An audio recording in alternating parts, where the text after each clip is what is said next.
Hi, everyone. Thank you so much for being here today. We are going to go ahead and get started. And welcome. So my name is Tricia Sweetland. I'm the Executive Director at Forecast Public Art. I'm also the publisher of Forward, which is the publication that Public Art Now is a part of for today's conversation. I want to acknowledge that we're all in different cities joining. Looking at the list, there's people from all over the country and also parts of the globe. So thank you so much for making time to be a part of this. I'm speaking today from South Minneapolis on the stolen lands of the Dakota people and the community that still awaits justice for the murder of George Floyd.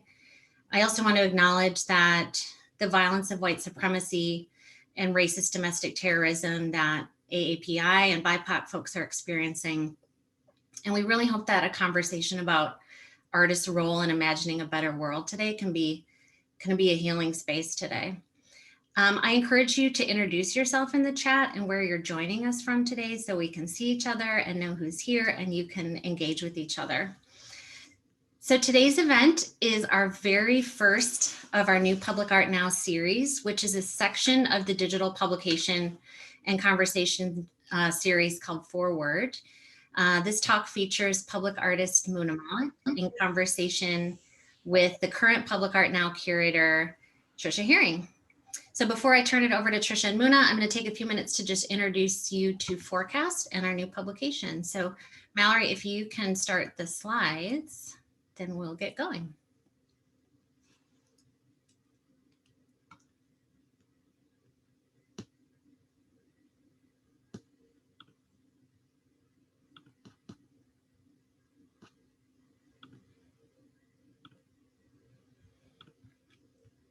All right, so if you can go to the next slide.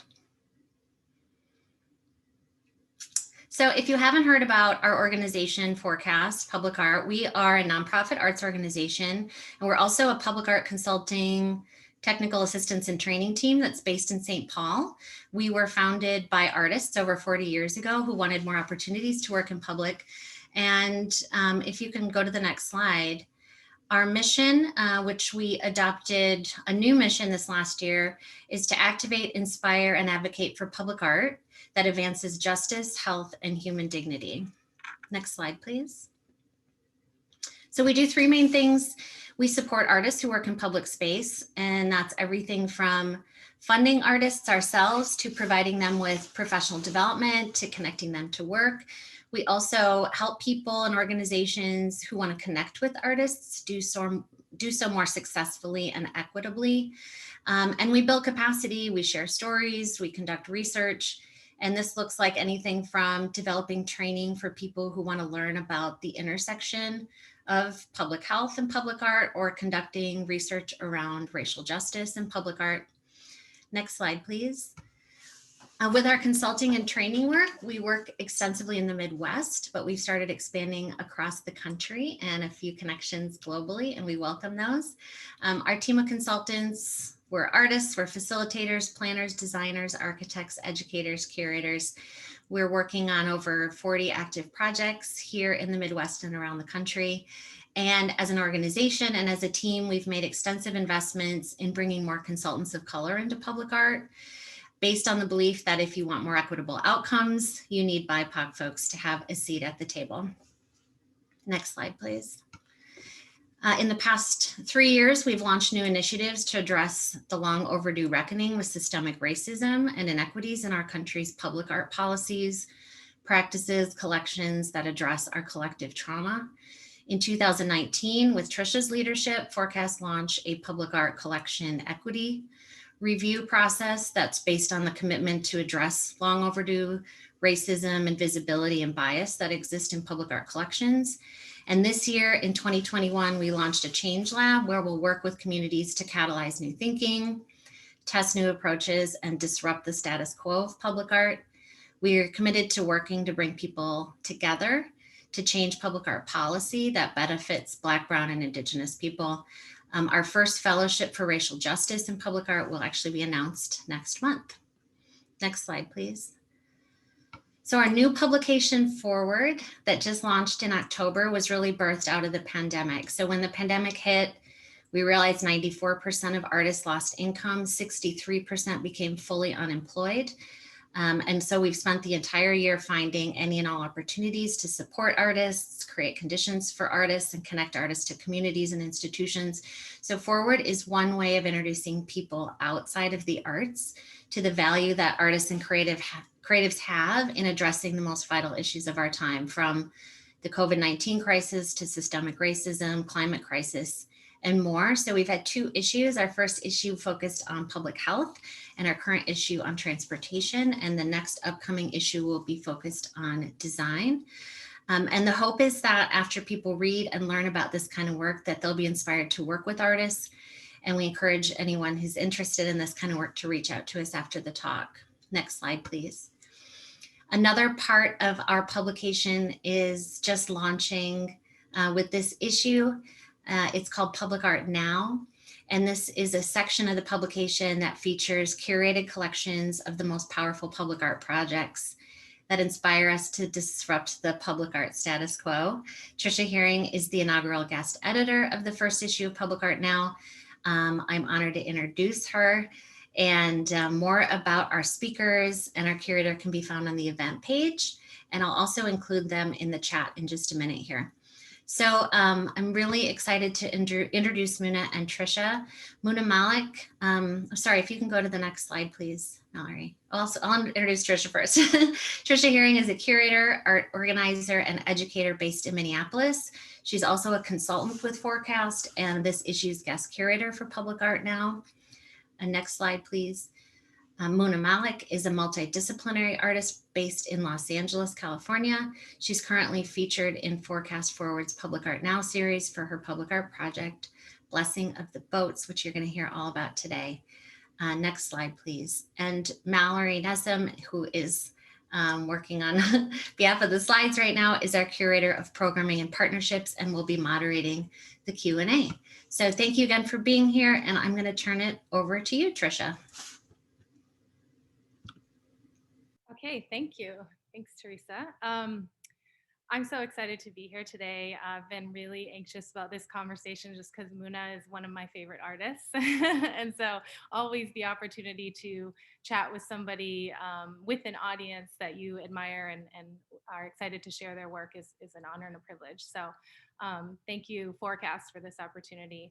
The goal today is to kind of delve deeper into Muna's project, Blessing of the Boats. I featured this, as was mentioned, in Public Art Now, and I've actually watched this project develop over the years. And so this is an opportunity to talk about what it takes for a public artist to create a work of public art, especially in terms of a sculptural work, something that has a vision to maybe live in the public space in a permanent way.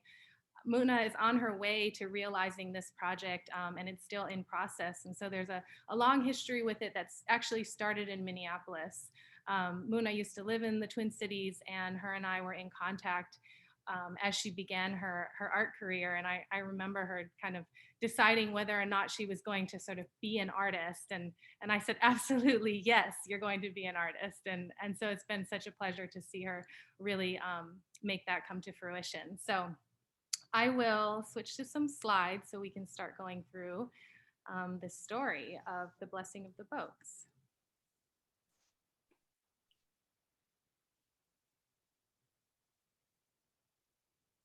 Oops. Sorry, we did troubleshoot this, and now there's a little.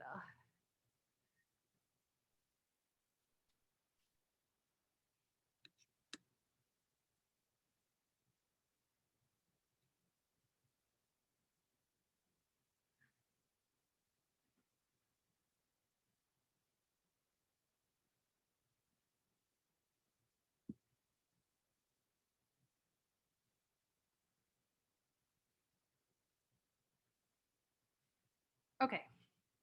Is that good? Can you give me a thumbs up? Yep, I can see it. Okay, great. All right, so I just want to note that all of the images that I'm going to share throughout our conversation are from Muna's website. You can see a lot more of her work on her site, and I encourage you to explore that as well.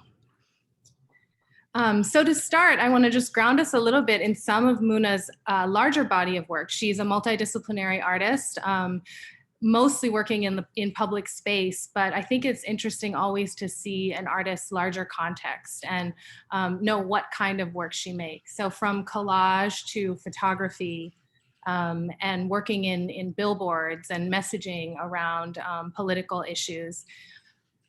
There's also, installations that mix narrative and photography that she's done, and mixed media works that have been shown in gallery spaces. We're not going to go super deep into these works as we're talking about the blessing of the boats, but we will have a Q&A afterwards, and there's the Q&A function that you can put questions in. Mallory will be gathering those. So if you do have questions about Muna's larger body of work, please feel free to ask those later and we can go back to them. So getting to the blessing of the boats, it started in Minneapolis, and I will say that I was actually there when you first did your first iteration of the project. It was along the river at the Northern Spark Festival in 2016, and it was such a powerful artwork that I remember walking down to the site and standing there and just taking in that moment. A lot of us were just kind of gathered around the boat, and it was just like there was an energy around it, and it still sits with me as one of those art moments that I remember. So let's start with Minneapolis. Let's talk about this project, kind of, where the idea came from, why you wanted to do it, and how you got it to be sort of here along the river for Northern Spark. Yeah, so Blessing of the Boats, I guess Minneapolis was the birth of this project and will forever be like the most important one, I think, of the series. And so it was the start. It was honestly like it was the largest start of my art career, like where I really finally could feel like an artist in some ways, which is such a weird word to use or use to define yourself. But basically I partnered with Intermedia Arts, and we kind of, as a collective, convinced Northern Spark to take a chance on a young artist and do an installation. At that point I had never done an installation before, so I really didn't have like anything to use as like proof that I could accomplish this. But with the help of Intermedia Arts and collaborating, we were able to get the funding from Northern Spark, which was at the time just a couple $1,000s. I think the sculpture was maybe like $2,000 max as far as materials and like the lights and everything else. But the goal for the first one was using the theme and the goal and the mission of the project to really sell the sculpture. How do we connect people that seemingly will never meet, refugees that are dealing with the refugee crisis at the time in 2015 and 16, which is still happening, with folks that are in Minneapolis that are connected to a huge immigrant population essentially in the backyard of this installation, with issues that they may not necessarily know about. And surprisingly, it worked. I had the expectation that people would like come see the sculpture, maybe, write a message on one of the boats and like have a moment, and then keep going, because it's a fairly large and popular arts installation like festival. But people stayed. A few thousand people stayed for quite a significant period of time, and it was a little bit overwhelming for me because I had no expectations. I tried to keep them very low, and to see a few thousand people essentially take part in a vigil together and like have this collective experience was really beautiful, and it kind of pushed the momentum forward. So when you were envisioning this, like, did you start with sort of a drawing process? How did you envision what you wanted this structure to look like? And how did you want people to interact with it? In creating a public artwork, what was your idea around its sort of like how people were going to feel around it? Yeah, so the initial design was a poorly put together Photoshop. And at the time, I think I'm still fairly bad at when it comes to Photoshop, but it was just literally like doing my best to kind of illustrate what it would look like, taking pictures of actual like origami boats that I'd, put on the floor, and then trying to like splice it to show what it could look like. Even the lights, those are little tiny candle lights, or actually the first one was Christmas lights under the tarp that people could place there origami boats on top of. So it was just like, what's the most cost effective way to do this, but still have it be seemingly look beautiful? And then the participatory part of it was, how do I create something that's accessible? How do I create something that brings back the childlike connection to this really tough topic? Because it was controversial at the time, and it was a tough topic for people to talk about. There are people right now, as we sit at this festival, trying to make it to a better future and passing away because of the inability of governments and people to like fix this issue. And how do I bring that back to something that we can all connect with and can be a bit more inviting? I actually folded like a few thousand paper boats for 2 weeks beforehand. Like I couldn't use the fingertips of my hands in the process, because I also didn't want for people that couldn't fold it, or people that maybe had other disabilities that prevented them from being a part of the making process, to feel like they couldn't be a part of the installation. So it was, how do I make this as easy as possible for as many as possible people as possible to connect? So after you showed the Blessing of the Boats at Northern Spark, had you already anticipated that you wanted to show it somewhere else? Because where we're going next is that you ended up moving out of Minneapolis to LA. Yeah. And the next space that you actually show it in is in your studio space, like as a preview before showing it at the Four Freedoms Congress convening. So I'm curious, from Minneapolis to Los Angeles, how did you decide to keep working on this project and kind of push it forward? Yeah, so I mean, the idea was, the first one in Minneapolis was a way for me to like stake my ground as I'm an artist, and here's something that I can point to that I've created alongside all of my, multidisciplinary like smaller projects. And then coming to Los Angeles was essentially betting on myself. So the boat was a culmination of getting support from an amazing like private arts organization that was just like, look, we believe in your mission, we know what you want to do with this project, let's see what you could do with, again, very limited funds. And at the time I had the most amazing art studio. It's like 2,500 square feet or 3,000 square feet warehouse that I'm able to build these type of sculptures in.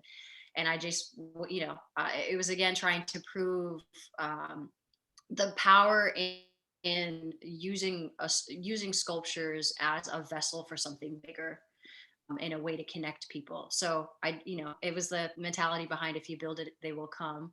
And I built with the help of one amazing friend, this 25-foot by 11-foot boat in the studio, and invited people right before the coronavirus kicked off in early February to come to my studio and see the piece before it was released to the public, because I wanted to also see, now that it's this different setting, taken out of the context of Minneapolis and the immigrant vibrant community, could people connect with it? Taking out of the context of having it be in like the Mill City district, could people still connect with it regardless of space and setting?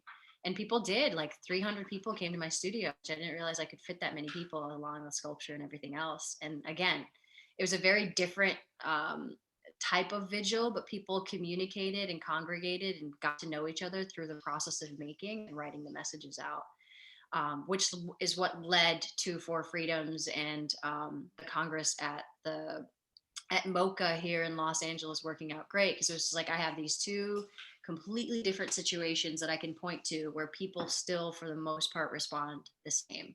And how now, again, testing the topic.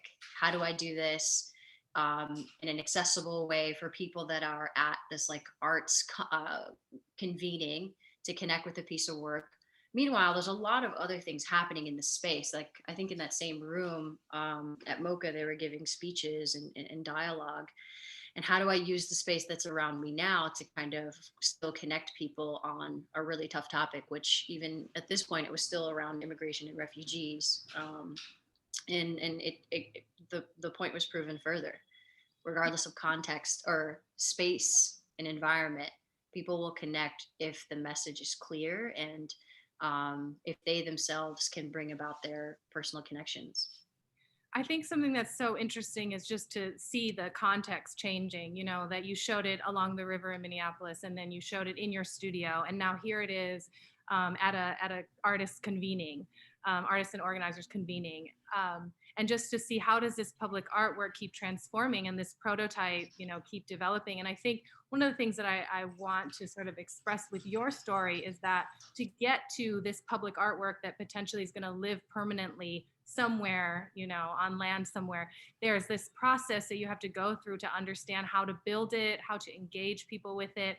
And the fact that you've done this sort of self-initiated, and a lot of times, pushing for that funding and going out and searching for it, it's not an easy task.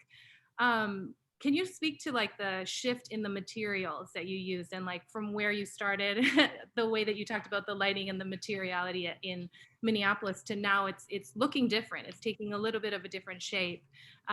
What was it made out of, and how did you make those changes to the construction and design?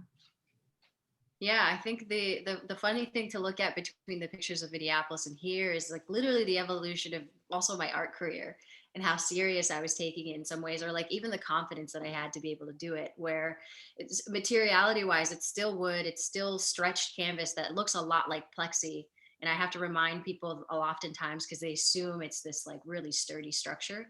It's built to be fragile because the topic that we're talking about is a fragile topic and can only be tackled if and when we acknowledge how each one of us individually has the power to change the refugee crisis that's happening around the world. Like, and the concepts around like borders aren't real, the like mental concepts that we've developed in order to separate people, especially people that are going through really difficult times.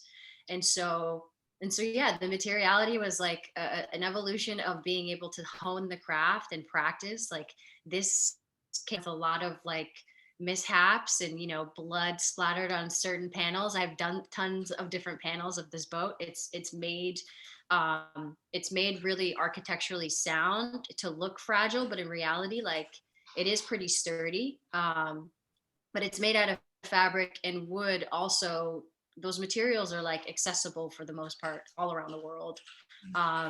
They also allow for the light to shine through in the way that I wanted the messaging to be clear, that the sculpture is a sculpture, but at the end of the day, it's just a beacon for the messages that we're creating around it or within it, which is what kind of leads to the next iteration of it, which is the steel and mirrored version that I made in New York. So you showed it at for Congress, and then what we're going to get to is that the boat is now going to show up in New York City. And so what led to it being shown in New York? What was that process, and who did you engage with in order to realize this next iteration? So Lily Chopra from the Lower Manhattan Culture Council, LMCC in New York City, was at the For Freedoms Congress. And it's a pretty big Congress. A few thousand people were at this arts convening. And, one random morning, I'm grabbing a coffee and she approaches me. She's just like, I've been looking for you this entire convening. I love your project. I want to find a way for us to either do something in New York or maybe have this piece travel to New York and be shown at the Arts Center on Governor's Island. And this was early March, literally, I think the week before or a week and a half before the COVID shutdowns and, our entire world changed. And I was, super open to it. And I was just like, okay, let's connect. Let's see what this could turn into. But then obviously the world changed the very next week. Yeah.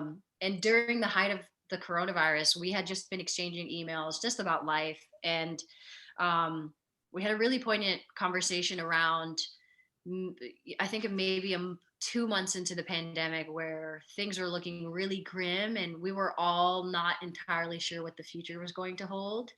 And we had a really thoughtful conversation around, this is a beautiful project that's finds a way to connect people through messaging and like letter writing in some way. Maybe there's a way for us to be able to facilitate this process alongside this new COVID landscape, right? I think at that time we all kind of thought that COVID and the coronavirus situation was going to be gone in a few months. Mm-hmm. And so I was just like, okay, let me start thinking of ways to create this project or reimagine this project in a way that would allow more people to connect outside the topic of refugees and immigration, but still hold the same type of messaging and mission.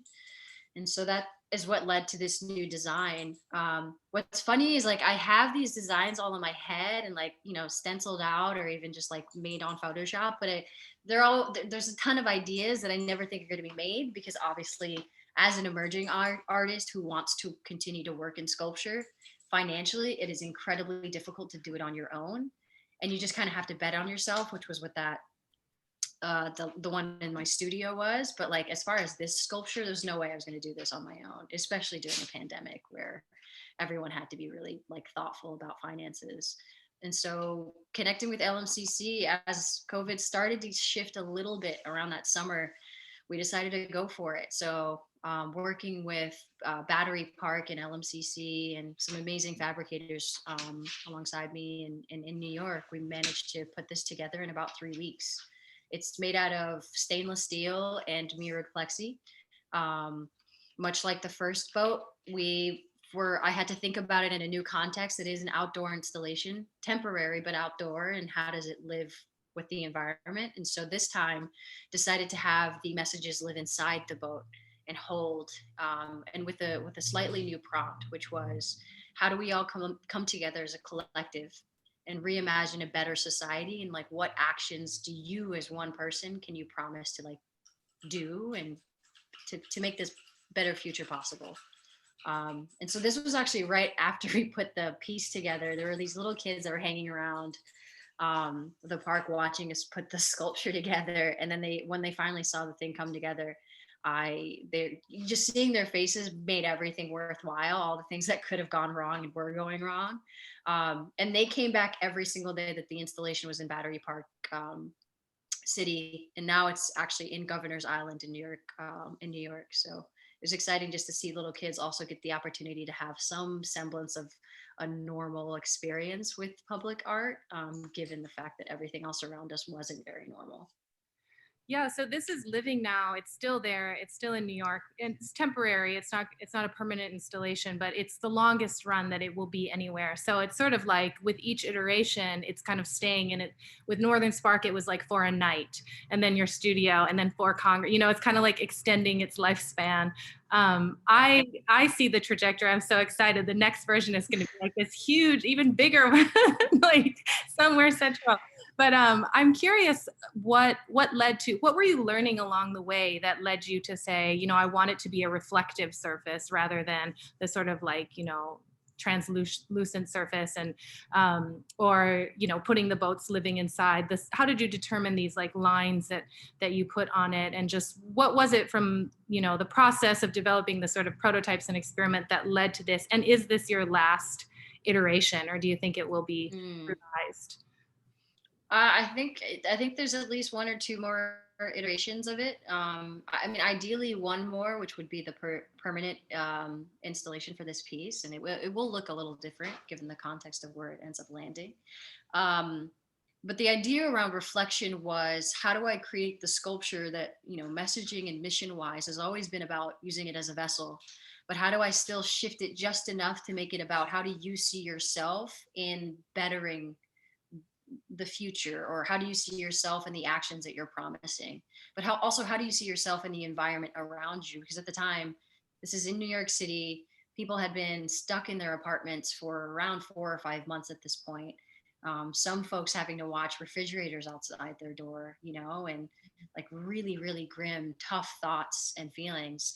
How could I create something inviting, but where they could also start to see themselves in the world around them, that they're not alone, right? New York City is like it's one of the only cities in the world, among others, that it's hard not to be on a street with other people. And for the first time in a very long time, people experience what it looked like to walk down the street and no one else being around, and how scary that would be. And so I wanted them to realize, like, you're actually not alone. None of us are alone in changing the world. I think COVID is a pure example of showing everyone that any one person's actions have a drastic impact on everyone else around you. And it's kind of the reason why our country has dealt with this in such a severe way in comparison to others, like not realizing that individuality in this situation actually put us in a bad place. Mm-hmm. I think it's also really interesting to think about how much the context of the moment has continued to shift the purpose and sort of meaning of this vessel that you've created. And as an artist, it seems that you stay really open to it shifting and evolving, and your attachment to, I mean, I'm sure you're attached to this project on different levels, but like you keep making space for it to evolve and to be informed by the people that engage with it. I'm wondering about the messages that people are putting into the boats. Like in each of these situations, you've been gathering all of these notes and messages. How have those messages influenced the way you think about this piece and how you've evolved it? Yeah, I mean, I think the power in art for me lies in, once it's out of the artist's hands, it is in the world, and like whatever the end outcome or experiences or takeaways that people have, it's not up to me anymore. And I think this is the perfect example of that. Whereas the sculpture now serves as a time capsule for this year, or this last year and a half. Um, at no point do I have any control over the messages that people put. I'm sure that some of the actions that some people have committed to may or may not actually be what I would have come up with, or some may be more negative tone than others. But it's not really up to me. It's the collective, and I think that that's also the power in this piece. Is once you add your note or piece into it, it is a solitary commitment, and whether that commitment is real or not is, again, a conversation that one has to have with themselves. Um, and so hopefully I'm answering the question, but uh, I think, yeah, the power in art lies in what the viewer takes away from it, and giving the viewer space to feel like they're out, like their expression is much more important than my expression at the end of the day. I think public art sculptures are like the definition of, most people will never know who the artist is. I mean, and it's just what feelings that they feel. Like here in Battery Park, the background of this piece, which was like the most honorable thing for me, is Martin Poirier's work, like these two huge pillars. And so as a young emerging artist who's still trying to prove herself, being having the ability to show my work alongside someone who's an icon, and someone who I look up to, is also like an example of how powerful art can be, because it's only giving me more motivation to keep working. Mm-hmm. I chose this piece to feature in Public Art Now, which is about the art of the moment, like what is it that's pushing us forward now? And yet you created this piece you started creating it in 2016, and it's continued to hold relevance and become even more relevant in this time, as we have conversations around public space, public art, and the role that it plays, monuments, obviously, and what structures and sculptures that are put into public space, what they represent, who they represent. I'm curious, just like, what kind of public artist you see yourself as, and where do you feel that what do you want to say in the realm of public art, or what are you hoping to contribute to the dialogue today? Yeah, I think that's a powerful question. I think for me, my biggest key and goal when it comes to these public art installations, whether it's further iterations of the boat or other work that I want to do around climate change, is how do I create work that allows for people to see themselves in the topic that I'm trying to address, Mm-hmm. in a way that they feel like they can also address it. Whether it's helping people realize that climate change is here and now, and like you are an active participant in what the future looks like. And so those are the types of conversations that I want to facilitate, whether it's participatory and like installations that are interactive like this, or future ones that may not necessarily give the viewer an ability to like add their piece and stake in it. It's about still giving them the opportunity to have a conversation, and feel like they're a part of that conversation. Yeah, I mean, I think that's where a lot of public artists today are thinking and working. Speaking of others that want to make public art, you learned a lot in this process about, starting from this structure that you created along the side of the river to and a viable structure that can last for multiple months, outside. What would you say to a young or emerging artist that hasn't yet created a sculpture but wants to create a public artwork, wants to contribute to public space with something that reflects others? Like, what kind of advice could you say based on your experience in terms of like making this happen? And I know you're still in it, so what is your Yeah. takeaway and sort of like learning about that? I think it's a twofold conversation. What I've learned thus far is there's a conversation around partnerships and mentors and like your network and community. Because at the end of the day, like your support system, whether it is mentors or partnerships with organizations like maybe Forecast Public Art, LMCC, um, you kind of need that army in the background that is going to help propel whatever your project is forward. And that's like that's a given takeaway. I don't know that I know any of my mentors that do larger installations that are doing it on their own without the support of organizations, or even like arts foundations. And then I think the other side of it is the side that I think we as emerging artists have a lot more control in, which is the if you build it, they will come. I've had to learn the hard way that like you literally have to have something to point to in order for this other part of the conversation to like sometimes support you.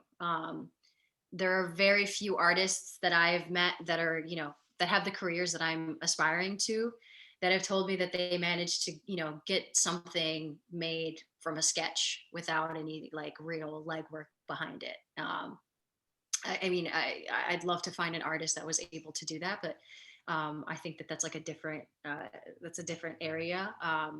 So I think it's the proof of concept. Mhm. What is it that you're trying to create, and how do you build something that is accessible to you, whether it's financially or just like sizing. Models are great as well. What can you make to show others, like, one, that you're willing to put in the work, and then two, that it's something that they can visualize, because sometimes the community members aren't other artists or creatives, and it's really hard for them to like imagine these. I like to call it art speak in some ways, where artists are very flowery in describing some of the installations that they want to do. But, someone who's leading the funding for an organization may not necessarily have that creative imagination to be able to see what you're talking about. So having something to point to is always helpful. Mhm. Yeah, I think that's great. I mean, I give the same advice to a lot of artists, like just build it. It might not be your dream Yeah. version, but I think your story is such a testament to that, that like just create it out of materials that you have and show that this can come to life. And then know that if you keep pushing with it, you'll have other opportunities to redevelop it. I mean, it is artistic process just sort of unfolding through your story.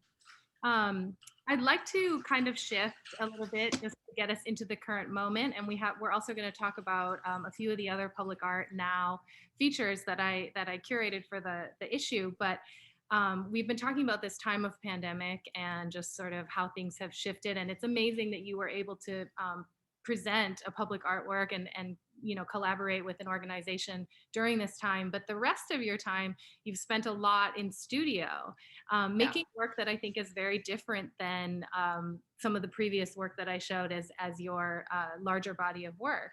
So you are actually making paintings and work that looks more like gallery work. And so I'd love if you could just share a little bit about what you're working on right now, and how this is a part of your practice, or how it's come to be a part of your practice, and sort of what it's serving for you. Yeah. I guess the easiest way to describe this work is it was the work that was born out of needing an outlet during COVID. And now, and actually, the outlet was meant to be just like essentially therapy for myself. Much like very many others, people being stuck in their apartments, people not being able to go to work. I was very fortunate to be able to go to work, because that was my studio was my solace. But at the same time, uh, making sculptures is really difficult to do, or making public art sculptures is really difficult to do if the world is shut down, right? And so I was just painting for myself, trying to create these like cultural abstractions, inspired a lot by the thought and framework around like David Hammond's work, Rishi Johnson, and these folks that I look up to, but having my own viewpoints.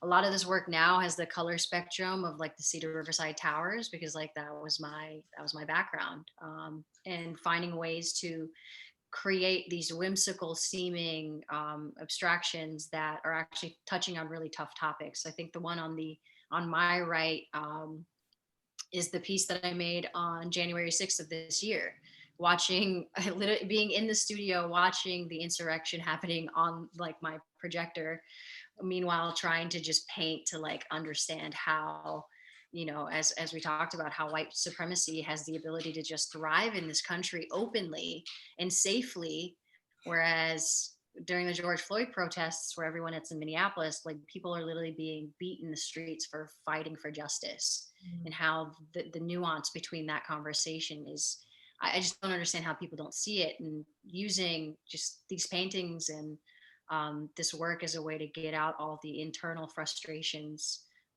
in a more thoughtful way for myself as an artist. And it's been a fun journey. It's actually really, it was probably the scariest thing to do for me. The sculptures are fine in some ways, because at the end of the day, like I know what it should look like. And even if the proportions are a little off, most people can't tell. That's the great thing about sculpture, is anything that isn't exactly right, you could just say it was supposed to be that way. Whereas with paintings, people either love or hate them. They're way more of a part of me than I think any sculpture is going to be thus far. And it's like it's significantly more vulnerable, but I also feel like once it's out, I feel a lot better. Yeah, so it's work that's for you as much as Yeah. it's I mean, I'm sharing it right here, but it's of course, but I know you've really spoken to this work as being highly personal. What other things do you have that are kind of taking your attention right now? What's next for you beyond working on these works and the boat that's in New York? Yeah, so I've got a different iteration of Blessing of the Boats that's here in California at Santa Barbara, with the Atkinson Gallery at Santa Barbara College, which is amazing. And we kind of partnered to kind of work with students there to be able to like build the sculpture and learn while the shutdown was happening. And so now I think a lot of my sculptural focus, or public art focus now, is I've thought of this iceberg sculpture that I want to put together. Design wise, is a lot like the reflective boat in New York, and trying to have a conversation around the climate crisis in a similar way to the reflective piece, but more around the fact that the sculpture is designed in a way that you may or may not see the icebergs unless you're really paying attention. They will reflect the environment around them in a particular way. And it's this conversation around how climate change is only going to be we're only going to be able to address climate change if we really focus and notice that the problem is there in a more thoughtful, nuanced way. And creating a sculpture to kind of tie into that. The sculpture is definitely inspired by I'm forgetting the artist's name, but the University of Minnesota, there's a sculpture of a woman that is made out of really thin slats of metal. And as you walk around it, she like disappears, or she's there on the U of M campus, and kind of thinking about how addressing a topic like climate change needs all of our attentions. So that's where my head is as far as public art sculpture. And then more of this work is going to be shown at different types of shows throughout this year as well. I love that. Okay, so we're going to do a quick wrap up by just jumping into the issue, Public Art Now, where I featured your work, and kind of tie it back to some of the other projects. I think it's always great to have an artist talk about their own work, but sometimes I know that takes a lot. So we're going to lighten it and have you talk about other artists' work really quickly. And what I want you to do is just give me sort of your quick reaction response to these works. And the first one that I featured was by Carrie Mae Weems. This was the Take 6 billboard campaign. And I'd like to hear what you think, just because you've also worked in the billboard space. And right now there's a lot of billboard campaigns and public service announcements around COVID and just COVID safety. What's particularly powerful about Carrie Mae Weems is that she is a renowned international museum sort of gallery artist with these powerful, iconic images that were then taken and put out into the streets. And so I'm curious just what your thoughts are on this project, and if you relate to it in different ways as a photographer yourself and with other threads. Yeah, I think the power behind Carrie Mae Weems's work is obviously like in the canon as far as art's history at this point, and she's a huge inspiration to me. I've been fortunate enough to be on a long list of artists that got to be in the Four Freedoms billboard project, which she was a part of as well. I think the power behind this billboard project is in the creation of some of the images that she uses, it wasn't meant to necessarily be in this setting, but it still hits you in a way that advertising could never. Like, if I were to walk by this, I would stop and stare in the way that normal advertising is kind of just, you drown it out. And I think that's the power of art, is how do we take up space in places that all of this other information is coming in at you to cause people to think differently. And I think that's a lot of the power around her work, is redefining spaces and redefining conversations. And so, yeah, even being on the list on this with her was honestly an honor. So thank you for even making that possible. Yeah, I mean, I see the threads for sure.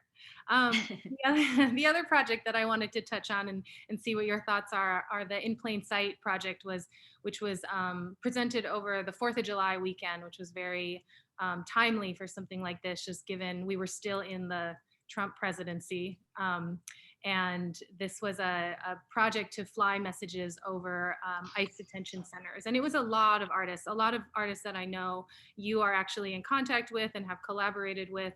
Some of your mentors, I think, were part of this project, so I know you're familiar with it. Given that this also touches on societal, cultural issues that we all need to be aware of and all need to be part of in order to change and remedy.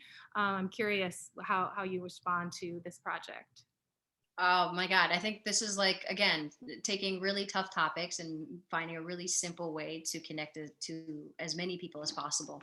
I think everyone in Los Angeles saw these messages in the sky. Like, you almost couldn't not notice it because it was such an unusual occurrence. And the message, like Care Not Cages, is so simple.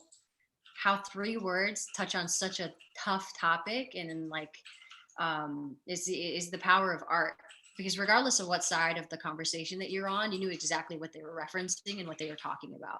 And it was hard for anyone to get away from it if you were trying to get away from it. It was literally, it took up the entire skyline, I guess, of the city. And I think, again, it's super powerful in the same way that advertising, those billboards do, where how do you touch as many people as possible with a really succinct message in a way for them to maybe think about a topic a little bit differently. Oftentimes political topics, given how polarized this country's become, I think sometimes it's nice to bring people back to some semblance of, like, regardless of what side of the aisle you're on, like, this is still not okay. And so yeah, this was a super powerful project, and I think they did an amazing job. Thank you, Muna. I Thank appreciate you. your quick responses to those. And I mean, a lot to think about. And I think there are a lot of connections to the work that you're doing. And so I hope that for the audience, that helps to kind of contextualize the work that you're doing with other artists. I just appreciate you sharing all the details of your journey with Blessing of the Boats. And I hope that folks follow you and keep an eye on this project, because I have no doubt it will find a permanent home, as you. well as likely being shown in a lot of different places and a lot of different iterations. So I will just hand it back to Teresa, unless you have anything left that you wanted to say. I know we have the question and answer coming up next. Yeah. I know. I just wanted to say thank you for the opportunity to continue to share the work and speak to it. I think that's oftentimes one of the harder things that artists get a chance to do, is getting the opportunity to actually, like, vocalize what the work means to more people. If you're not at the opening or at specific shows, it's not too often that we get a chance to actually, like, speak to the work in this way. So thank you for the opportunity. Of course, and you did it beautifully. So Thank you. Thank you both. So I'm Mallory, and I'm actually gonna ask a few questions, some things that have been coming in from the audience. So this first question is for both of you. So I believe it was Muna, you talked about the barriers to get into public art at this time, and maybe in general, including financial barriers. And could both of you kind of talk about what needs to change in the public art world so that more artists, and specifically BIPOC artists, can really fully realize their work and their visions?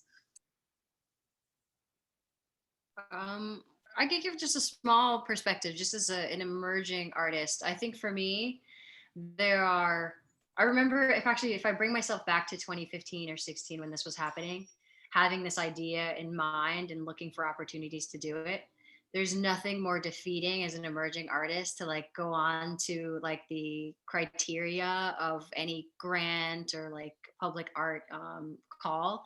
And one of the first things is like 5 years of proven work or 10 years of proven work, you know, these arbitrary numbers that may or may not mean much. Because I mean, at the time, like I had made a sculpture at all, and Northern Spark took a chance. And so some of the, like, it's rethinking some of these criterias and finding, either maintaining them because you, for whatever reason, feel like they're important, but also leaving room for folks that don't necessarily fit into some of these defined characteristics. I think the other thing too is oftentimes there's the gatekeepers of, you know, if you're defined as an emerging, you can't apply for particular grants or anything like that if you don't have this 10 years of work. But just because I'm 27 years old and have been doing art now for like 5 or 6 years, which is great, I find it hard sometimes to apply to things because there is a gate. There is a gate at the end of the day where it's like I need, you know, 10 years of experience to make the work, where I would say in the last 5 years of probably, it feels like I've been in the art world for 15, just based off of how fast the world moves now. So it's just redefining some of these characteristics that prevent some people from being able to apply to some of these grants or opportunities. Yeah, I would say a lot of the same things. I mean, from a curatorial standpoint, at least for me as a public art consultant, a lot of my work is in trying to convince organizations or various clients or developers or whoever has access to the space that they need to break down the bureaucracy around getting the public art created. The processes of applying need to be a lot more accessible, and definitely just thinking about a little bit of risk, but then maybe mitigating that risk by encouraging mentorship or encouraging artists to work collaboratively. There's always this like one star public artist. Why not instead invite collectives of public artists? I think of art groups like Carry On Homes in Minneapolis that works collaboratively, and as a result has been able to get into a lot of public art opportunities.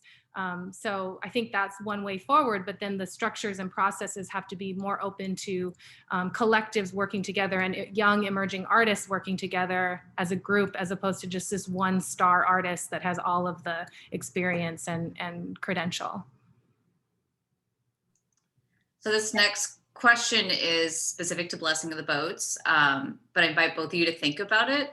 So if you could, because you shared, Muna, about how Blessing of the Boats it's now been in 3 locations, or is, if you could bring that project to any environment, place, community, space right now, where might you locate it? Where do you think it like could be really impactful, really powerful if you could choose anywhere? Oh, Muna. You're muted. There we go. Sorry.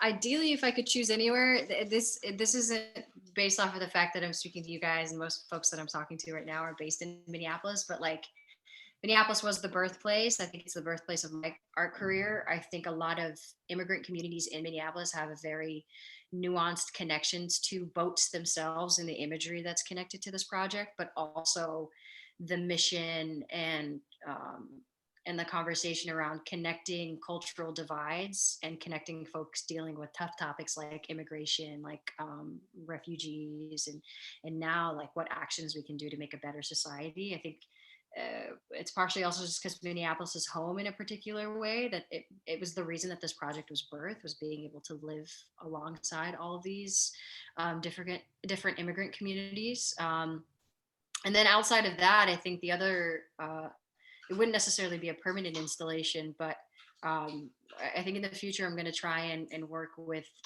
different refugee camps around the world to create site-specific sculptures that have the same intention. Because that's the other thing too, is there's like an entire parts of the world that aren't necessarily as accessible when it comes to public art types of functions, but in a ways that connect with the communities and allow the communities to also be a part of the process and interact with something that is hopefully a connection to something uplifting. Tricia, did you have anything you wanted to add? No, I mean, it's Muna's project, so Yeah. I would definitely support her and help her in bringing it anywhere that I could. This next question is about,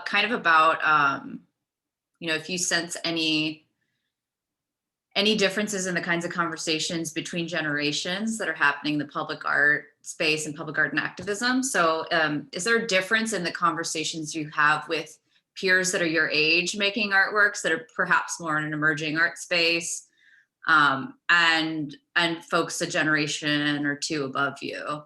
Is there any difference in that conversation? What are people talking about?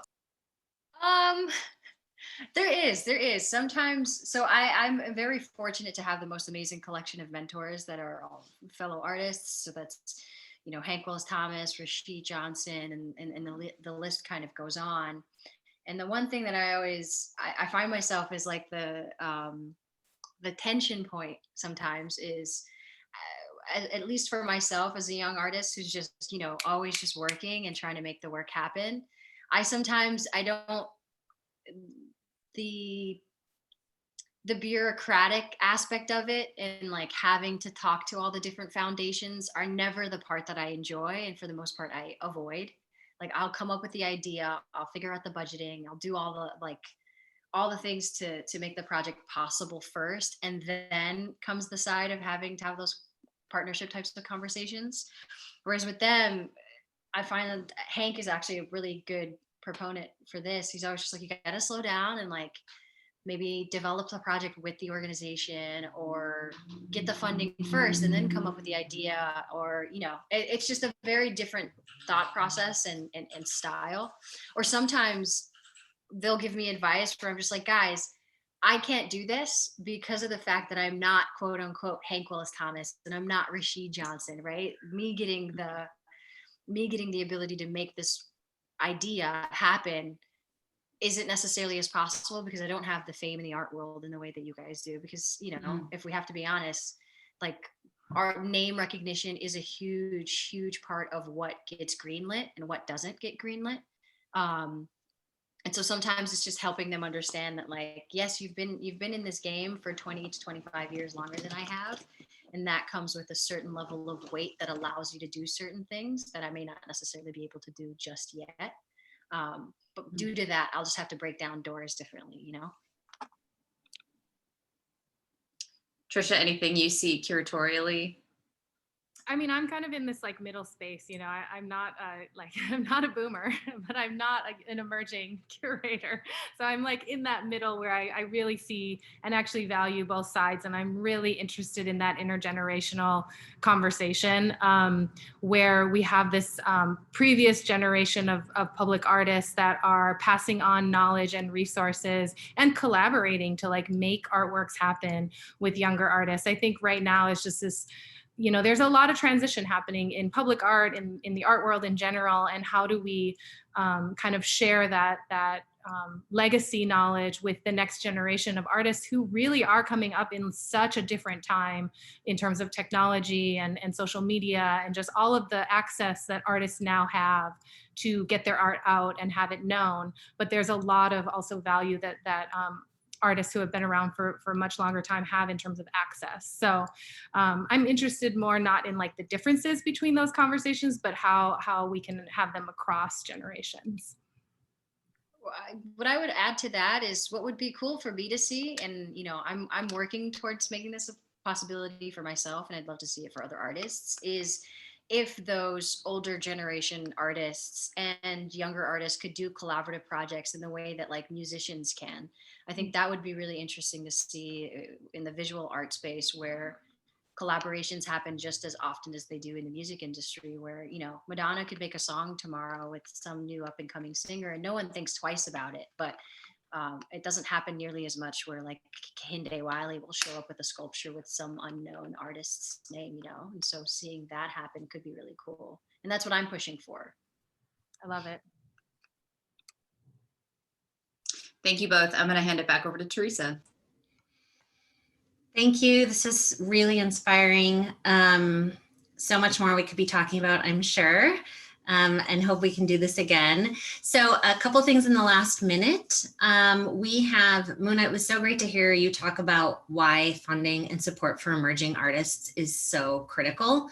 And just a little shout out from Minnesota to the Jerome Foundation here, who has supported our grant program for emerging artists in public art for 3 decades, I believe. They've been really visionary and supportive. It's not something that exists around the country, and we've been able to do that and support artists here in Minnesota. And we would love to do that more across the country to really see more emerging artists get the support they need. And I love the idea of collaborations and mentorship. So more to talk about that on our team. Also just wanted to note, and I put a link in the chat to all of our artist support programs. So if you're an artist and you're looking for support, resources, professional development, please check that out. We update it regularly with opportunities all over the country for artists in public art. So check that out. Also, this kind of conversations can't happen without support and funding ourselves as a nonprofit. So I put a link to donate if you have the means and willingness to support these kind of conversations moving forward. And then finally, we have some upcoming events. We are going to be have 2 sessions about our public art equity audits. Even if you don't work in management of a public art collection and you just want to know about what an audit looks like through the lens of equity around collections, please participate in that and turn up. And then just check out upcoming events with us every month with Forward. So thanks everybody for being here. Thanks Muna, Tricia, and Mallory. Appreciate you so much, and have a great rest of your day. Thank you. Thanks, everyone.